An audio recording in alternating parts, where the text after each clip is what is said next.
आइन में बिल्कुल इसकी गुंजाइश नहीं है। डॉक्टर साहब, मियां साहब एक अरसा तक अपने बयानिए पर खामोश रहे, फिर अचानक एपीसी में धुआंधार खिताब कर डाला और मुल्की सियासत का रुख ही बदल दिया। इतना अरसा खामोशी क्यों इख्तियार की? इस पे बताएंगे कुछ, इतना अरसा खामोशी क्यों इख्तियार की? देखिए, जो कुछ उनके साथ हुआ है, ये एक अल्लाह का निज़ाम है। मैं उस पर बाद में आता हूँ। जो कुछ उनके साथ हुआ, जिस तरह एक यानी भौंडे तरीके के साथ उनको फोटो कॉपीज के ऊपर एक पिटीशन दाखिल होती है, एक इंट्रीक किस्म की ऐसी पूरी एक्टिविटी होती है, प्रोसेस होता है, एक जेईटी बनती है जिसका कोई पहले मिसाल नहीं है, एक मॉनिटरिंग जज लगता है जिसकी कोई पहले मिसाल नहीं है, एक टाइम लाइन दे दी जाती है जिसकी पहले मिसाल नहीं है। और फिर जेईटी में वो लोग होते हैं जो जो डॉन लीग में होते हैं, जो एजेंसीज के लोग हैं, वो वही दो लोग हैं जो डॉन लीग्स में भी थे। तो ये जो उनके साथ जो कुछ हुआ, और फिर एक कामा पे उनको यानी डिस्क्वालीफाई किया जाता है, और फिर एक दो या तीन उनके खिलाफ रेफरेंस बनाने का ऑर्डर होता है। तो ये सारा जो मामला है, ये बड़ा अनयूजुअल और बड़ा ही ये एक किस्म के इस पे क्वेश्चन मार्क्स हैं। ना ये स्टैंडर्ड जुडिशियल प्रोसेस है, ना ये आइन और कानून के मुताबिक जो कुछ हुआ है वो उस तरह हुआ जैसे होना चाहिए था।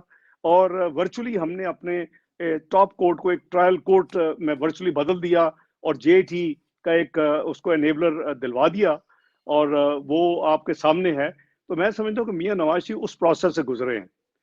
उसके बाद मियां नवाज शरीफ साहब के साथ जो हुआ, जो उनकी अहलिया जो है जो दुनिया से रुखसत हो गई, और उनको इतना भी इंतजार नहीं हुआ कि वो चंद दिन वहाँ लंदन में अपनी अहलिया के साथ उनकी कोई कंडीशन बेहतर होते तो आने देते, और उस जजमेंट को जरा चंद दिन के बाद अनाउंस कर दे। तमाशा लगाया वरना जी, बेसिकली ये तमाशा लगाया पाकिस्तान में 2017 से।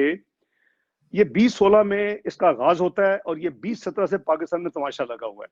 और वो जो तमाशा लगा है, वो उसने ऑब्वियसली मियां नवाज शरीफ को एज ए ह्यूमन बीइंग तो हर्ट किया होगा ना जी। जितना मर्जी स्ट्रांग आदमी हो, एक बंदा अपना शरीक हयात को खो दे, जो करीबन 5 दिहाइयां एक एक दूसरे का गुजारा हो, और फिर वो यानी उनको छोड़ के आए जो उस वक्त वो इंटेंसिव केयर में हो और उनकी हालत ऑब्वियसली खतरे में हो। तो वो मैं समझता हूँ कि वो तमाम फिर उसके बाद आपने देखा कि जो फिर उनको अरेस्ट कर लिया जाता है वापसी पे, और आपने देखा कि उनके साथ क्या क्या खिलवाड़ हुए। फिर वो नैब उठा के ले जाती है, फिर उनके प्लेट से पता नहीं क्या उनको दिया गया। अभी तक तो ये स्टैब्लिश नहीं हो सका कि हाउ कम कि वो प्लेटर्स जो हैं, जो कि इंडिपेंडेंट जो पाकिस्तान में एक्सपर्ट हैं, वो उन्होंने वेरीफाई किया कि वो यानी वो बड़े डेंजरस लेवल पे हैं। तो वो सारा कुछ जो है, आफ्टर वो एक ह्यूमन बीइंग भी हैं। तो उनमें मैं समझता हूँ कि जो कुछ उनके साथ हुआ, वो एक सदमे से कम नहीं था, और शायद जैसे कहते हैं स्टेट ऑफ शॉक, वो उसमें थे। बहरहाल वो इलाज के लिए आए। अब एपीसी होती है, और अब तक वो वर्चुअली खामोशी से ही वक्त गुजार रहे थे। तो एपीसी जब होती है, उसका एक नेशनल कॉज है, उसका एक नेशनल एजेंडा है। पाकिस्तान की जो तबाही हो चुकी है वो सबके सामने है। तो उनको होस्ट जो है वो उनको इनवाइट करते हैं, और उनको दावत देते हैं कि आप एपीसी में वर्चुअल ज्वाइन करें। उसको जो दूसरे अहम लीडरान हैं, मौलाना फजलुर रहमान साहब है, दूसरे जो मुल्की कायदीन हैं, वो उनको यानी कन्विंस करते हैं कि आप हमें ज्वाइन करें। तो जो उन्हें ज्वाइन किया, जब ज्वाइन किया तो उन्होंने अपनी दिल की तमाम बातें कही, जो कि अब उनको कहनी चाहिए थी। क्योंकि मैंने जैसे शुरू में अर्ज किया कि आप जो डेवलपमेंट्स हैं पिछले चंद महीनों की कह ले, या पिछले एक साल में, पहले अगर किसी को अभाम था कि क्या हुआ, कैसे हुआ, क्यों हुआ, किस तरह हुआ, वो अब दूर हो चुका है।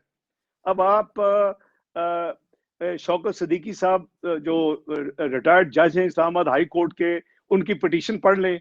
आप जो ब्रिगेडियर एजाज साहब जो इनके अपने इंटीरियर मिनिस्टर हैं, उनका इंटरव्यू देख लें। कहते जी चौथी बार भी प्राइम मिनिस्टर होते।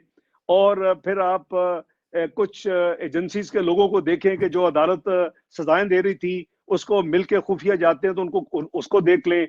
और फिर गफूर हैदरी साहब का तो बिल्कुल नेल इन दी कॉफिन वाली बात है कि वो बता रहे हैं कि जी, तो अब क्लियर हो गया है कि पाकिस्तान में ये क्या पॉलिटिकल ड्रामा किया गया है। मैं अपनी मिसाल नहीं दूंगा कि मैंने जो कभी 20 दिन या 20 मिनट अपनी टैक्स रिटर्न डिले नहीं की, मेरे ऊपर ये लगा दिया, मुझे भी रोप इन करना था कि जी 20 साल टैक्स रिटर्न नहीं दी। अभी मैंने तो कभी टैक्स रिटर्न और जो इंसाफ भी देने वाले हैं उनको ये तो बड़ी कॉमन सेंस है कि भी जेटी है वो कह रही है नहीं दी और सामने एफपीआर है उसको, और मैं कह रहा हूँ, मेरा वकील कह रहा है कि ये कॉपीज मौजूद हैं, असेसमेंट ऑर्डर मौजूद है, रसीदें मौजूद हैं। तो वो तो एक ऐसे लगता था और अब तो साबित हो चुका है कि एक कोई साजिश हो रही है पाकिस्तान के खिलाफ कि जी दो बंदों को हमने फिक्स करना है और मियां नवाज शरीफ के बाद और उसके फाइनेंस मिनिस्टर को भी फिक्स करना है। उसकी वजूहात मैं पहले कह चुका, मैं वक्त नाज़रीन का आपका नहीं लेता, लेकिन मैं मियां नवाज शरीफ के हवाले से कहता हूं कि जो उन्होंने एपीसी में जो आपने कहा कि वो मैं समझता हूँ कि उनके जज्बात हैं, उनकी वो फीलिंग्स हैं और इस वक्त वो कौम की फीलिंग्स बन चुकी हैं। ये हमें सामने रखना पड़ेगा कि इस वक्त कौम की वो फीलिंग इसलिए बन चुकी हैं कि जो कौम के साथ खिलवाड़ हो चुका है, जो अवाम के साथ महंगाई के तूफान बर्पा कर दिए जा चुके हैं, जो अवाम जो है जो इस वक्त दो रोटी की दो वक्त की रोटी आसानी से जिनको मुयसर नहीं है, जो मिलियंस और मिलियन जो है गुर्बत के लकीर से नीचे दोबारा जा रहे हैं, जो मिलियंस और मिलियन जो है वो बेरोजगार हो रहे हैं, जो रोजमर्रा की अगर आटा चीनी ले रहे तो कीमतें दुगनी से ज्यादा हो चुकी हैं, तो जाहिर है कि अवाम जो है वो फिर उसी पेज पे है इस वक्त जिसपे मियां नवाज शरीफ है। तो वो मेरे नजदीक आपने जो सवाल किया, हम सॉरी मैं कोई लंबा जवाब हो गया, लेकिन वो एक ह्यूमन बीइंग है और जो कुछ उन्होंने कहा है वो मैं समझता हूँ कि वो ना सिर्फ मुस्लिम लीग नून तो उसमें यूनाइटेड है, लेकिन इस वक्त वो अवाम की भी आवाज बन चुकी है। जो कुछ उन्होंने कहा है वो तमाम जज्बात अवामी जज्बात है। सर, आपने जितनी बातें की हैं इससे एक चीज वाज़ेह होती है कि मुस्लिम लीग नून की हुकूमत के खिलाफ साजिश का आगाज बहुत पहले हो गया था। उस वक्त मियां नवाज शरीफ वजीर आजम थे, क्या उस वक्त मियां साहब को इन साजिशों या ऐसे हालात का इल्म हो चुका था? जी बिल्कुल, ना सिर्फ मियां नवाज शरीफ को था, मैं समझता हूँ कि विद हाइंडसाइट अभी तो पूरे पाकिस्तान को हो चुका है। देखे ना, हम 2013 में इलेक्शन जीतते हैं, पाकिस्तान यानी अंधेरों का शिकार है, 18 से 20 घंटे की लोड शेडिंग हो रही है, पाकिस्तान में गैस शेडिंग हो रही है, पाकिस्तान की इकोनॉमी तबाह, उस वक्त मैक्रो इकोनॉमिक इंस्टेबल पाकिस्तान करार दिया जा चुका है, पाकिस्तान के पास इतने रिजर्व्स नहीं है कि 6 महीने से